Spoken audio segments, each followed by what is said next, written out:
Welcome. I am Amy Theory, and we are so excited that you can be here for the State Network Educator training webinar. This is the updated instructional resource development process, updated based on your feedback.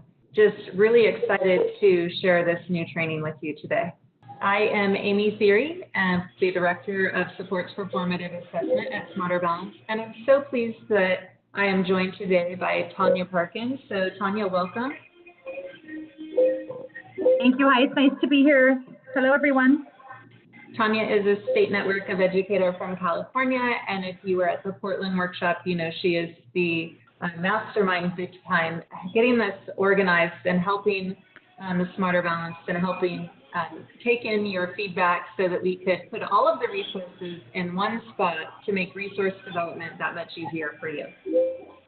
Our goals and success criteria for this webinar today is that our learning goal is that participants will learn about the key features of the updated resource creation process in preparation for the June and July workshops. So we listened to your feedback that you wanted more training prior to the workshop. We also know that we've updated this resource creation process, detailing the step-by-step, and we want to make sure that you have some time to look at the Google Drive, to look at the materials as needed prior to the workshop so that when you walk in, you feel a little bit more familiar. Of course, we will continue to have lots of training and support in person at the workshop, but we wanted just to make sure that we provide you with an overview of the updates. So our success criteria will be, we'll know we have been successful when you walk through and become familiar with the SNE workshop site prior to the workshop. So we'll be checking on our success criteria when we get to Portland and also Las Vegas. We will also establish, and we need you to establish and verify that you have a Gmail account for resource creation prior to the workshop. So a little background on why we're updating. We have updated the Google Drive, and this is important for resource development. And so for those of you who attended Winter Workshop in 2018, this would have been our Sacramento workshop.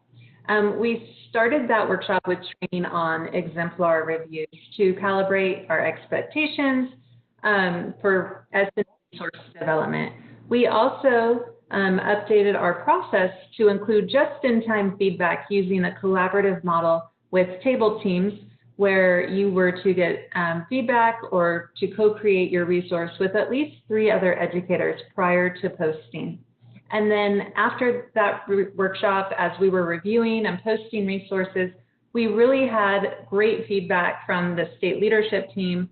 Those were the educators who were reviewing and posting. The overall quality of the resources created in Sacramento had increased in quality. So with this information, as we moved to the workshop in Chicago, the summer of 2018, we continued that collaborative approach to resource creation. We also introduced a new instructional resource template that prompted for the inclusion of the elements identified in the exemplar review. So for an example, an exemplar was identified as a resource that had all 4 attributes of the formative assessment process, not just clarify, not just elicit, but all 4 attributes. And so we have a new instructional resource template that is required for all new instructional resources for the digital library. And that was introduced for the first time in Chicago. And then we replicated the same approach with the collaborative feedback just in time. And then the state leadership team or your table team lead was the final reviewer and poster of your resource. And so again, after this workshop, we saw an awesome increase in quality of the instructional resources.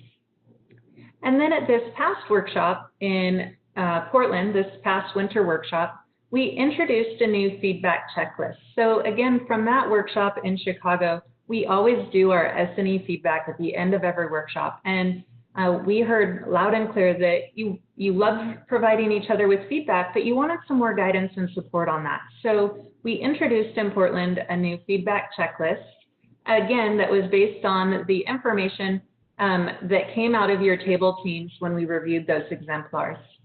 We updated the collaborative approach to use Google Drive, what we found in Chicago is that many table teams were setting up their own mini Google Drives and interacting together to share resources and to provide that feedback electronically to each other.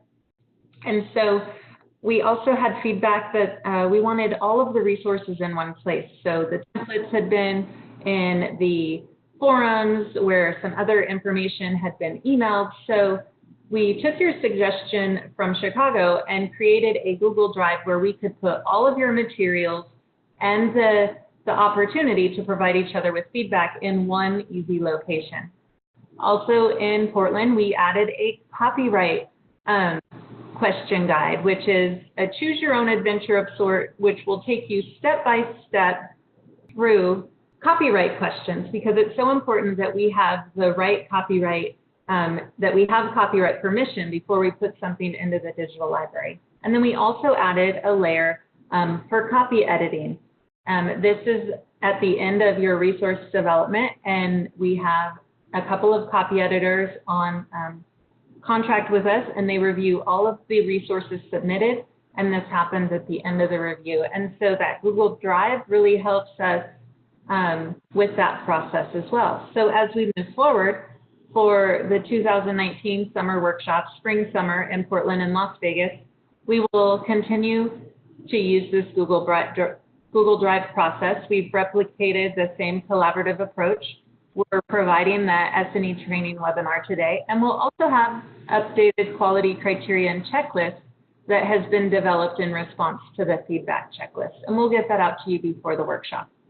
So a couple of areas that are really important that we focus on is copyright. So copyright is technically in phase 3 of your resource creation process, but it's something that we should be thinking about right at the very beginning. So just starting your resource, it's very important that you verify that all the resource materials meet copyright requirements. If you're creating and developing all of your own resource materials, then you give your own permission to submit those resources to the digital library. But if you're adapting something else, if you're using any videos, if you're using somebody else's materials, including a coworker's materials, it's really important that you understand what the copyright criteria is and that you go through those. And that tutorial is in the SNE training modules. So if you're a new SNE, you've either recently taken it or it's something you'll take soon. Those copyright video as slides and video are also in the digital library forum. Another resource requirement is to make sure that all resources go through copy editing. This is really important that all of the resources do need to be on the Smarter Balanced Instructional Resource template. Those will be available to you in the Google Drive right in the very first stage. So all resources do need to be in that template. We have an ELA template and a mathematics template. All primary and secondary resource materials are moved through the copy editing process. That means everything on your template, that would be your primary resource material. And then if you have any additional materials, maybe a teacher worksheet or exemplars, anything else that you are including, your PowerPoint presentation, if you're including one, all of those materials also need to go through the copy editing process. So they need to be created in the Google Drive, and they need to have sharing permissions so that the copy editors can give feedback on those resources. So to set your editing, there's in the upper right-hand corner, there's a little pencil, and you just click it that says anyone with the link can edit. As I said, this includes your template, any presentation materials or supplemental materials. And we just want to make sure that all materials are free from grammatical errors. A rule of thumb is to have your font size be Arial size 11. We're mostly concerned not necessarily with font size, font, and size, but that it's consistent throughout the entire document. You should have consistent title casing, capitalization, consistent coloring. So we just want to make sure that the final document has a nice, clean look and feel to it, and that it's easy to read for all users. So because copy editing does add more time, and we only have a couple of copy editors for 100 educators, this will require just some post-workshop work. So please promptly respond to the copy editors. They are really good about asking questions about your resources. It's important that you have provided them with those sharing privileges. Otherwise, they will be reaching out to say, I cannot edit because I do not have permission, and that will hold up your resource submission process. Once you have received your email confirmation that you have copy editing approval, we will reach out to you directly. You will just need to follow follow the steps in phase 5 to complete the process to submit your resource to the digital library. So I'm going to turn it over to Tanya because she is our Google expert and she's going to help us get Google ready. I'm here. So we are going to discuss the process for getting you set up. And because we're going to be using Google, it is going to be important that all of us are sort of operating on the same understanding of Google before we start. So although you won't be doing this with me now or today, these slides, if I'm not mistaken, will be emailed and this recording will be made available. So we do encourage you to do these pieces before arriving in Portland, just to make sure we're all Googled up before we get started. So you're going to be working mainly in the Chrome web browser. So if you're using an Apple device and you're used to using Safari, we're going to ask you to stretch and grow some dendrites and operate in the Chrome browser. It just makes everything run a little bit smoother. We're going to also ask you, this is something that came from some feedback from our previous work in the Google Drive. We would like everyone to create a personal Gmail account or use their personal Gmail account for this work, as opposed to using your school issued one. So we know that many of you are using Google at your school sites or in your educational job roles. However, what we ran into on site in February was some restrictions that certain districts set up on the back end of their administrative console with regards to sharing permissions and downloading things, and it just kind of got a little messy.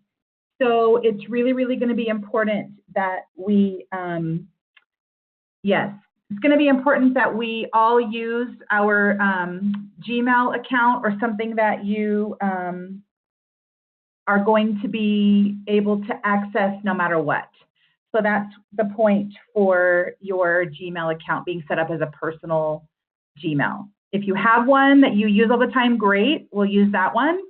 If you don't have one currently, then I've given you the link here that you can click on in the slide deck when you get it, or gmail.com, and just set one up so you'll have that. Then we've given you directions to make sure you're signed in not only to Google, but also to Chrome. So way up here in the right-hand corner of your screen, you can see that I'm signed into Chrome. That's the web browser itself. So Google sort of requires a two-point sign-in.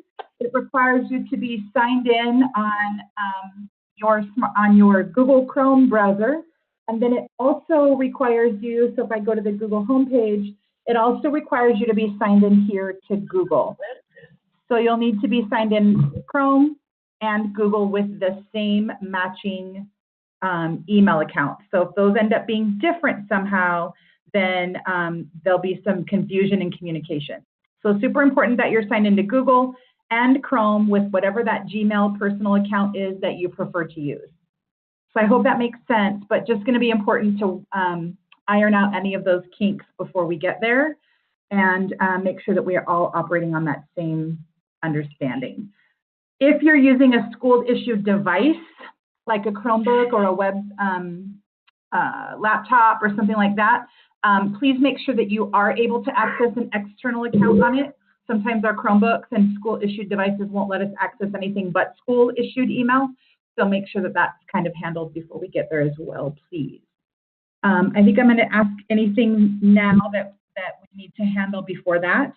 Then we can move forward before we go anywhere else.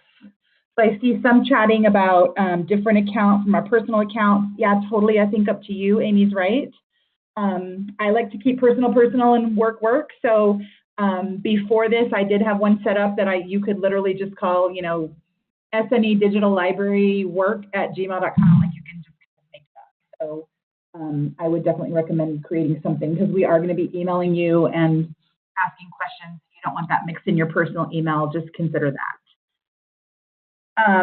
Yeah, Brianna, I appreciate you saying that. Definitely a laptop. iPad is not going to be functional for the work that we're going to be doing at the workshop. You'll definitely want some kind of laptop or Chromebook. All right, so when we are thinking about creating a resource, so now you're going to get on site, you'll be there in June with us, and so now what?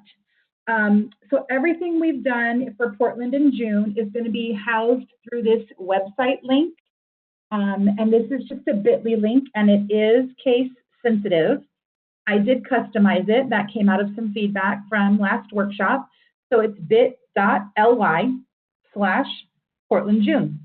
And I try to keep it simple, something that we could all remember. So while you're on this webinar, you can open up that website if you'd like. It's up and running now, and it is ready to roll. So I definitely would love to have you take a peek through there and familiarize yourself with all of the things on there before you get there in June, because that will eliminate some of that sort of overwhelming feeling when you arrive somewhere and we start throwing things at you. If you have an idea of how it works before you get there, that would be super helpful. So this is the website, Portland June, and everything that we're going to be talking about today is going to be on this website. So I'm going to work from this website and keep us moving forward. So if someone doesn't mind, it's hard for me to flip back and forth and monitor the chat. So if it's something I need to know, if one of you can just step in and stop me, that would be awesome. I've got you. You're good. Thank you, Tanya. I'll watch the chat. All right. So you're going to arrive on site in June, and we're going to say, okay, ready, set, go. It's time to create your resource. So this website, we stuck an extra tab in here to just give you some things to think about, to visit and see in Portland. So that's not related to your resource, but it's there for you. So you're literally going to start in phase 1. And every phase has its own flow chart of steps and directions that you'll follow through with each step along the way. So this is a little bit different than we had in February. So if you were with us in February, you'll remember it was all on one document. And the feedback I got was that it was a little overwhelming and sort of hard on the eyes. So taking that feedback and acting on it, we hope that this is a little bit easier on the eyes. We'd love your feedback from those of you who have that perspective. But we have taken phase 1, so you're just considering what needs to be done here. And we are quite certain that if you follow every step as described, you cannot go wrong. So we have really fleshed out some of the more obscure steps and really been a little bit more careful to explain things more specifically. So in step 1, you're going to create an entry on the workshop spreadsheet. So everything is linked so that when you click on whatever it's telling you to do, it will pop that open. So this workshop spreadsheet is going to look like this. Every table will have a team along the bottom. So this is team 1, team 2, team 3. You will be assigned a team.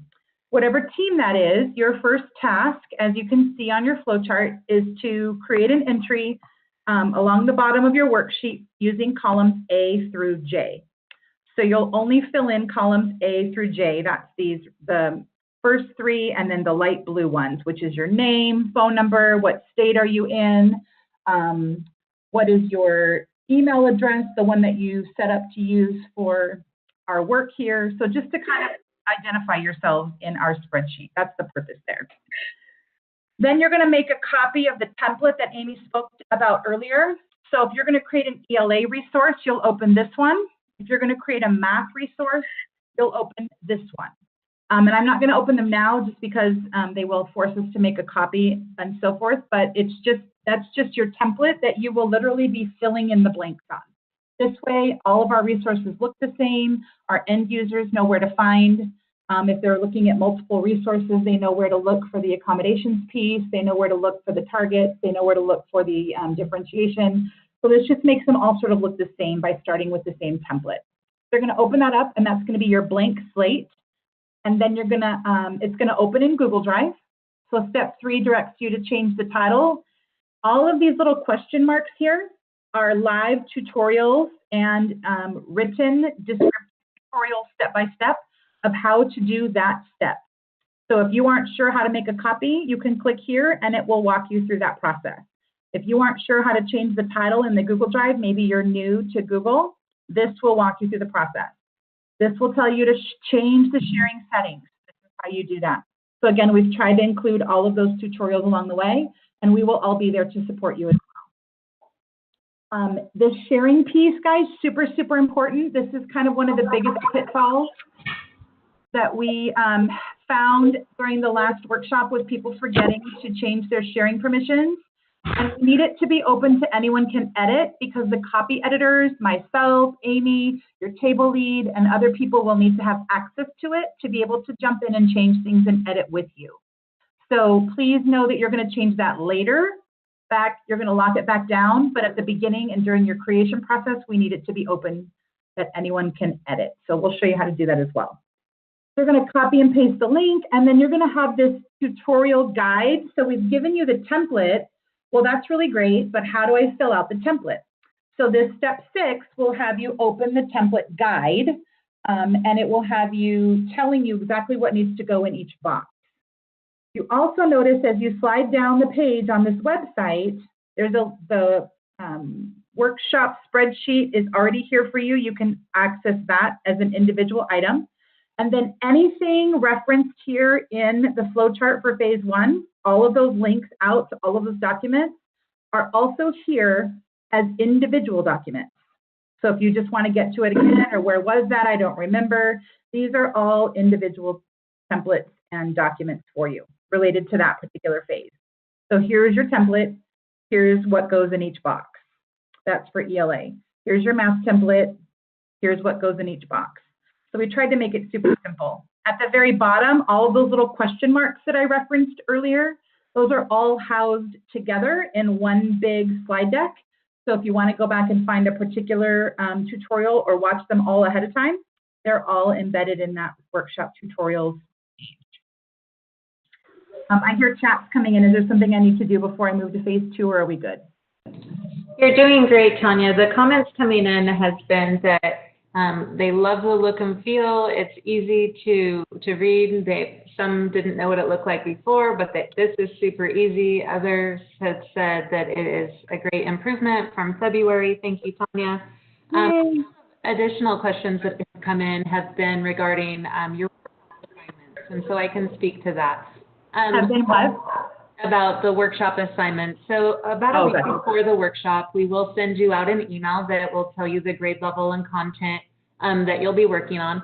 We have some exciting new work that we'll be doing. So we'll be creating the content playlist. So using some of the previous achievement level descriptors, the item statements that have been done at some other Smarter Balance events, and that will guide the resources that we will be creating at this workshop. So you don't feel pressured to have something created prior to coming. You can have ideas. So for example, if your topic is ELA 3rd grade research or ELA 7th grade narrative writing, you might have a few things saved on your laptop that you could reference, or you could use something that you previously used as an idea. But you shouldn't come to the workshop with something already determined, like I'm going to create this resource, because there's no guarantee that that resource will align to the actual resource development that is needed for your team assignment. So I hope that answers the question. I appreciate you explaining that, because I think that's important to know. And the other thing too, so step 7, just as a reminder here in phase 1, that now that it's time to actually complete your resource, so we've gotten you all set up, we've done all the getting all the settings set up, so now it's time to write. We just made a note here to please use Google Docs and Google Slides instead of Microsoft Word or PowerPoint, just because, guys, when it comes down time to connect everything and link everything together, it all has to be in Google anyway, and sometimes when we upload and reformat, we lose some of that formatting and some of those slide features. So we just recommend that you start there instead of converting. And I know that that's going to be a learning curve and a little bit of some dendrite growth for a lot of us, but I have faith in all of us as professionals that we ask our students to have a growth mindset, and I know that we do as well. So we'll be there to support you, but Just a point of reminder at the beginning so that you don't get to the end and it's frustrating. And I can add there that it is super frustrating when you've created it in one version and then it doesn't quite convert over. I am definitely a word first kind of girl, but I have, thanks to Tanya and the team, helped me stretch my dendrites. And, you know, creating something in Google Docs really actually is so amazing where we can get feedback. So you'll be able to get feedback in person at the workshop, but even after the workshop, if you're still working on your resource, somebody from another state can quickly and easily log in and give you feedback just in time to help you finish that resource. Mm-hmm. So the last part you see there on phase 1 is a yellow box with a red border around it. So this is something new that we've added since February. And every time you see one of these yellow boxes with the red border, that's just a stop checkpoint for you to touch base with your table lead. So this is sort of a required stop moment and breathe and get together with your table lead, talk to them about everything that you've done up to this point, sort of just give them a little rundown, a sort of summary. And then your table lead is going to check in on all your progress. And instead of having everybody going into this spreadsheet like we had before and checking off all of your steps, only the table leads are going to do that this time, just to save the SNE some time and frustration. So you'll notice here that everything is color coded. So phase 1 on your work on the spreadsheet is light green, just as phase 1 here is light green. So we've matched those up on purpose. And then table leads are going to be taking the reins, and they are going to be the ones to checkbox all of the things that you've done as you go through all of the steps. So when you check in with your table lead at that yellow checkpoint, they're going to come pull this open and they're going to say, okay, what's the resource title that you made?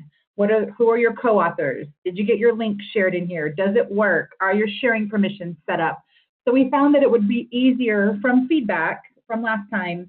We found that it's easier to do these checkpoints in many smaller chunks rather than coming to you almost at the end and realizing that we made a mistake back in step 7 that affected 8 through 20, and we have to go back and undo it. So this way we're checking in and making sure our progress is in small chunks, and it feels easier to move through the process when we can see our progress moving along. So we hope you will find benefit in that addition as well. So after you've finished phase 1, there's a link here to take you directly to phase 2, or you can go up here on the top and go directly to phase 2. So notice there's 5 phases. Phase 2 then has some more things for you, and this is the feedback cycle. So Amy alluded to this earlier where she talked about the quality criteria. So you'll see in step 1, you're going to find another SNE at your table. That's really important that it's at your table because those are the people who are working in the same claim and target and the same subject area as you. So it's going to be difficult if you take your ELA grade 6 resource to a math grade 11 person and ask them to give you feedback. They can give you feedback on the font and the overall look, but content is not going to be their specialty. So it's really important that we kind of stay within our home base to get that feedback. You're going to sit side by side and you're going to use that checklist that will be linked here. That's why I have it highlighted so I don't forget to link it. Once we get that finalized, it'll be linked and you'll just use that checklist to walk through the entire resource together. Then step 2, you'll go back as the author and make any adjustments, changes, fixes, edits, updates as based on that feedback that you got. Then in step 3. Then in step 4, you're going to do the same process again with another SNE. So we are requiring 2 full feedback cycles from 2 different SNEs. If you would like to go out of your table range to get someone for that second one, we can do that. But again, just keep in mind the subject content expertise piece as well. So you're going to get that feedback and address those edits, and then it's time for another check-in with your table lead to let them know how that feedback cycle went, and they will update your spreadsheet up through column R. So I've even given you checkpoints on this to know how far you've progressed along the spreadsheet as well. Then you can click here to go to phase 3, or you can go up here to the top. I just prefer the top. It's just easier and faster.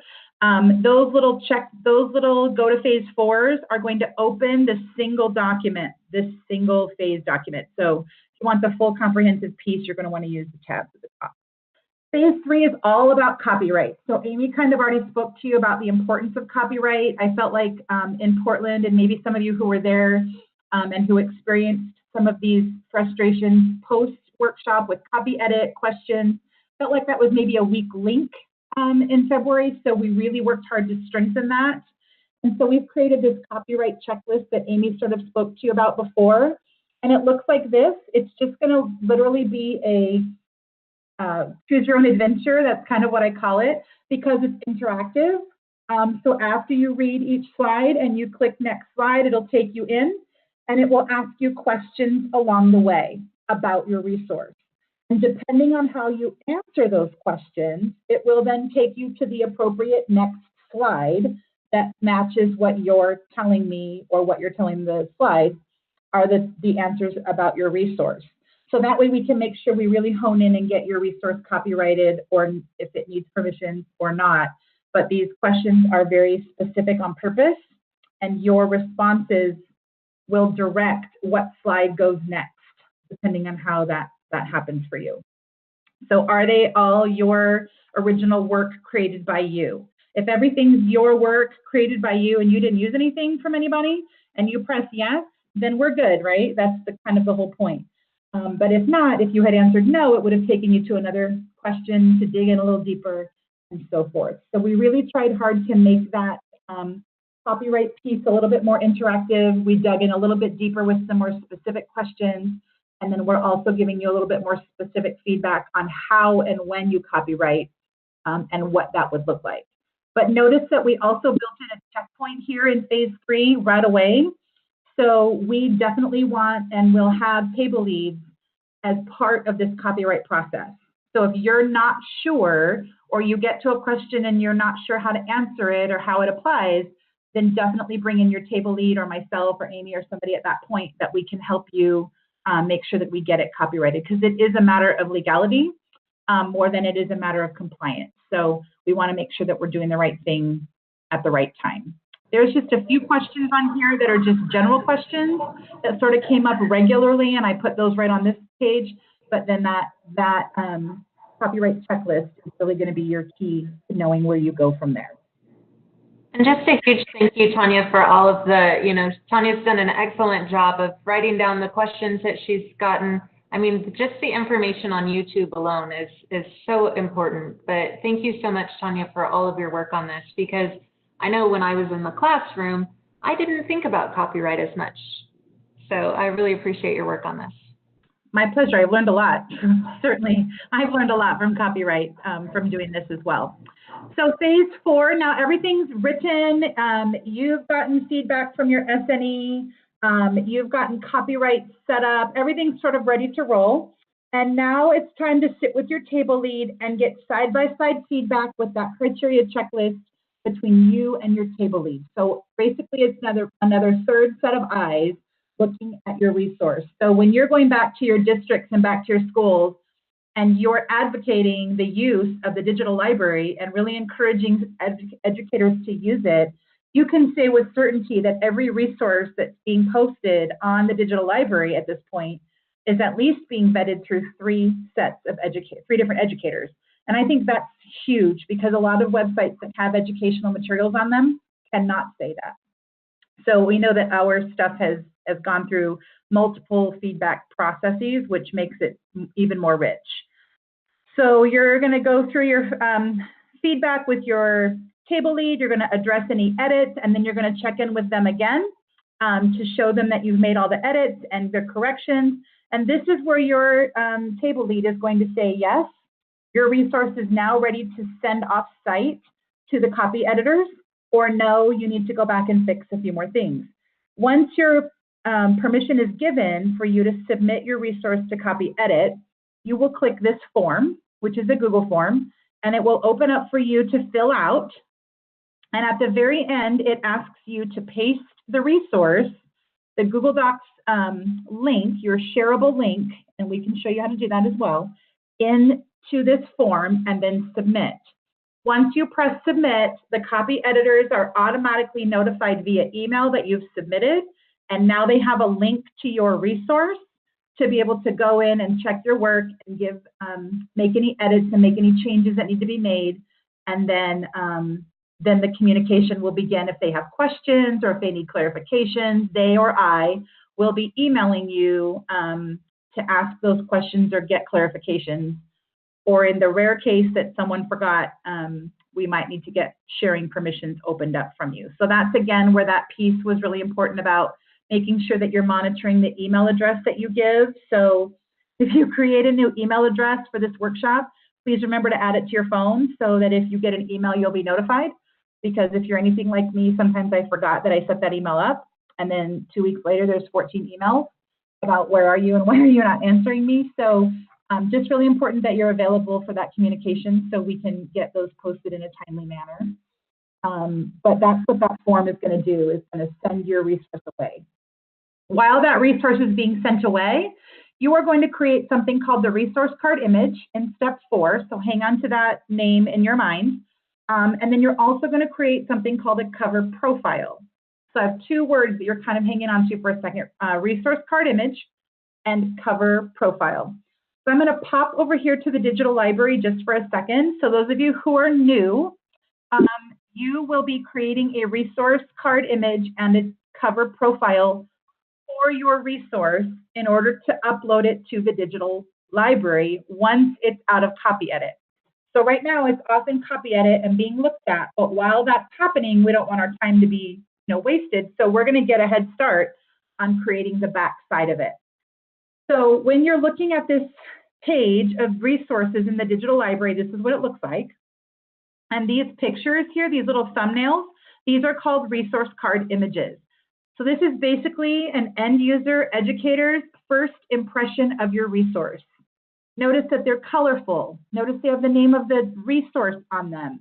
Notice that they are bright, that they don't have white backgrounds, and that they align and match with whatever the theme is of your resource. So keeping all of that in mind, you are going to create this image in phase 4, in step 4, where it says create your resource card image. And there are 2 documents that are provided here for how to do that. And those are also provided down here for you as well. So here's that copy form, here's that digital library, how to create your card image, and then this is a step-by-step that I created for you on how to use Google and or your slide deck to create that image. And here's your cover profile guide and placeholder, which I'll get to in a second. So all of those pieces are here for you. What is the resource card image? You can see that here. So now what is the cover profile that you keep talking about? So if you go into a resource to look at, the first thing you see is their resource themselves. I'm actually going to go back and pick one that I know is current. If you go to the sort by new. There we go. I thought I had already done that, but I guess I have. So this one, Oceans on the Move. This is one that I know was created in Portland when we were together last time. So notice the resource card image is bright and colorful. You can see the first thing here is the resource itself. If you click on View Materials, you can see she has a graphic organizer that she created, and then she also has a rubric that she created. So those are all included here. And if you slide down here, you can see all of those pieces as well. So everything's here for them. All of this verbiage down here, the summary of your resource, the learning goals, the success criteria, this is sort of like that front page summary of what am I going to get when I go into this resource. This is what's called the cover profile.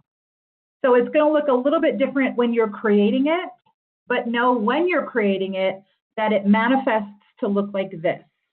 So when you create the cover profile, this is what you're actually creating, but it won't be as pretty on the back side. So when we say here in step 5, open your digital library, you're going to go to My Resources, which if you're a brand new SNE and this is your first workshop with us, you will not have a tab yet that says My Resources. We will give you that at the workshop. But when you go into My Resources, that's where you will create a new digital library entry of sorts. So once you go in and create a new entry, that cover profile will open up for you to be able to populate. And how do you know what goes in there and how do you know how to populate it? Well, I'm so glad you asked, because we have this guide to completing the cover profile. And so that is included here in the link. It's also down here.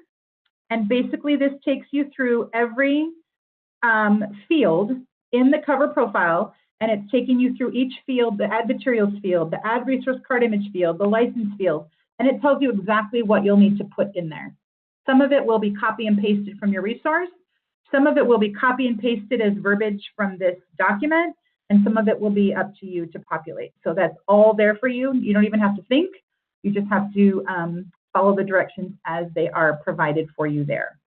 So all of that is here.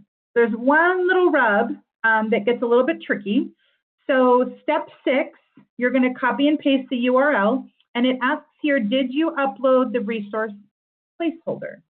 So you cannot go past the second tab on your cover profile because it'll ask you to attach your material or your resource. But we want you to attach something so that you can get to tab number 4, 5, and 6 to get them finished so we don't have to go back and do that later. So we have created for you this sort of dummy placeholder resource that you are going to upload, where it asks you to upload your resource since it's not ready yet and it's still in copy edit.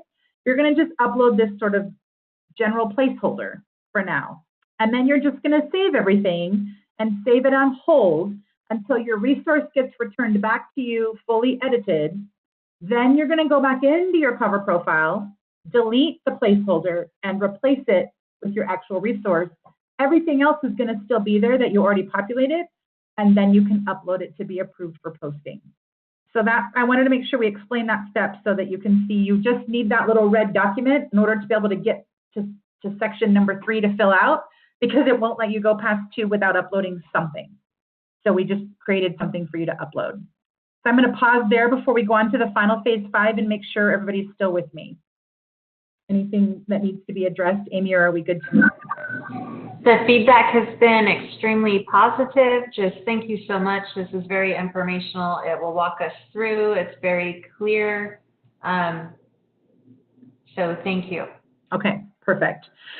So honestly, guys, we think that's probably going to be as far as you're going to get at the workshop, maybe, just because of timing and how long it takes to create a resource.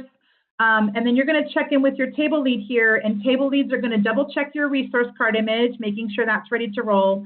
They're going to double check your cover profile, make sure that's ready to roll. And they're going to update the spreadsheet. Your resource will probably still be in copy edit at this point.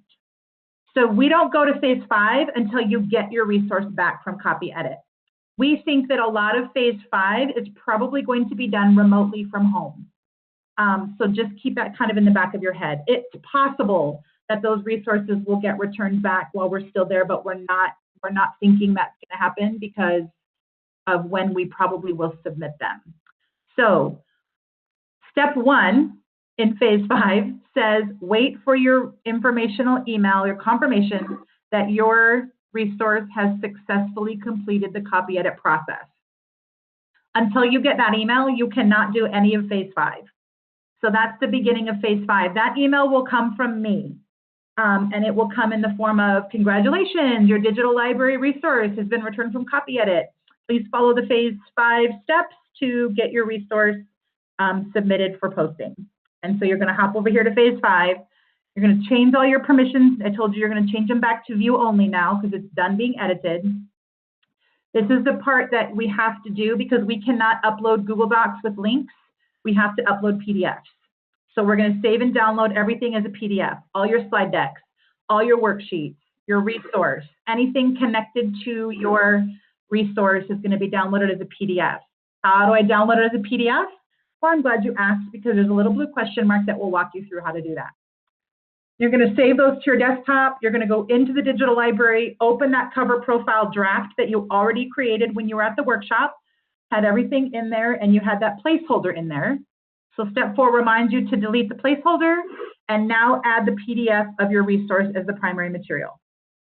Anything else that you have, slide decks, worksheets, rubrics, additional materials that you've created, all of those things will be uploaded as secondary materials onto the digital library, all as PDFs as well. So not PowerPoint, not Word documents, they all need to be in the PDF form.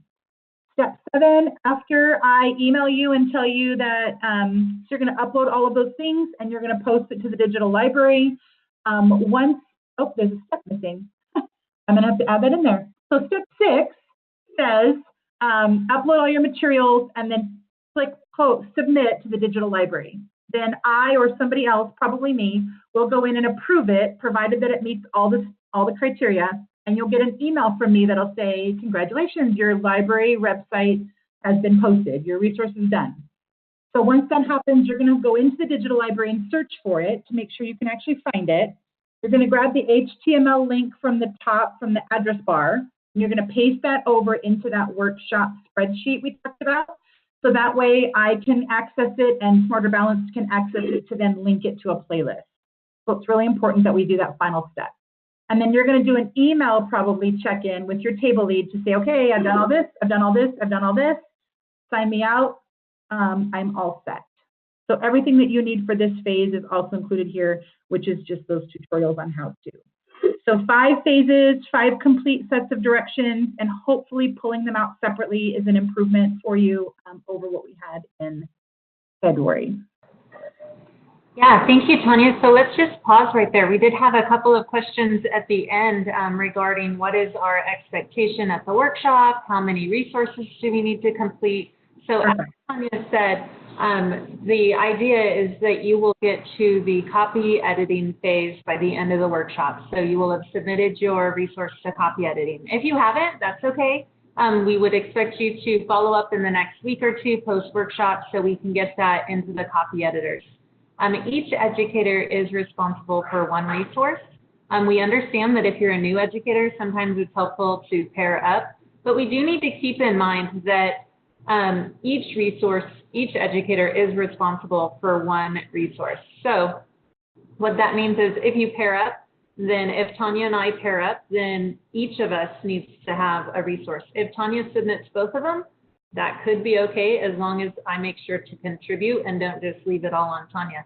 But I am responsible for making sure that a resource is submitted on my behalf.